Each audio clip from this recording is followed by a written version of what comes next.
All right, so this is the Canon R100. I'm going to show you how to use the exposure triangle, all right, and kind of mess around with the settings. First things first, we are going to switch our camera to on.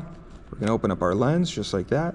And then we are going to take our mode dial wheel and we are going to move it all the way to the M. And on the front, you should see manual exposure.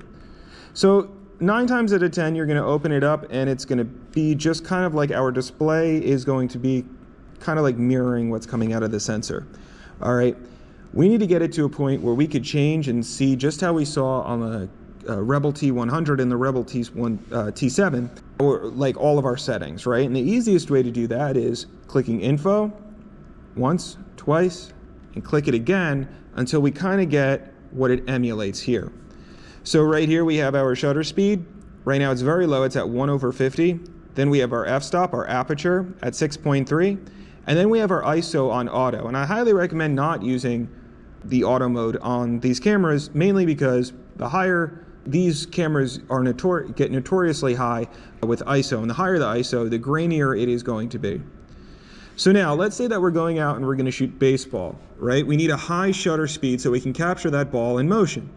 And what we're going to do is we're going to look at our dial mode, and in the middle, it's not going to focus, but it's just like the Canon T100. It has a little Q, and you're going to click the Q, and all of a sudden this is highlighted. So I could use my mode wheel up here, or I could literally click again, and I could bring it up as much as I need to, and it goes up all the way to 4,000. All right, we don't need it really ever that high. So the sweet spot is around 1/2000, right?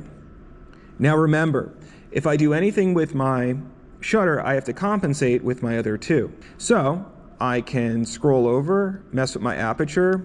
Let's put my aperture around f16. Then I'm going to come over to my ISO. Now my ISO goes all the way up to 12,000. All right, that is going to be so grainy.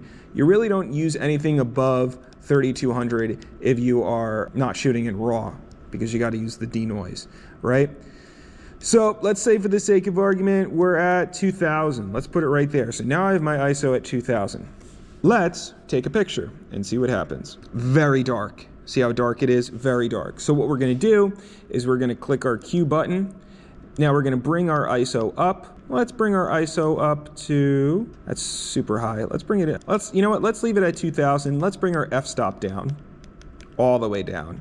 Let's bring it down to 4.5, and now let's see where we're at. So it's a little bit better. We definitely have to compensate with a little bit more ISO. Again, it's kind of like a balancing act, right? So if you do one thing, you're gonna have to do the other. And it also depends on the scene that you are in. So let's, for the sake of argument, let's bring our ISO up. Let's not do that. We're gonna go click the middle. We're gonna go here. Let's bring our ISO up to 5,000. See what happens? So see how it got a little bit lighter. It got a little bit lighter.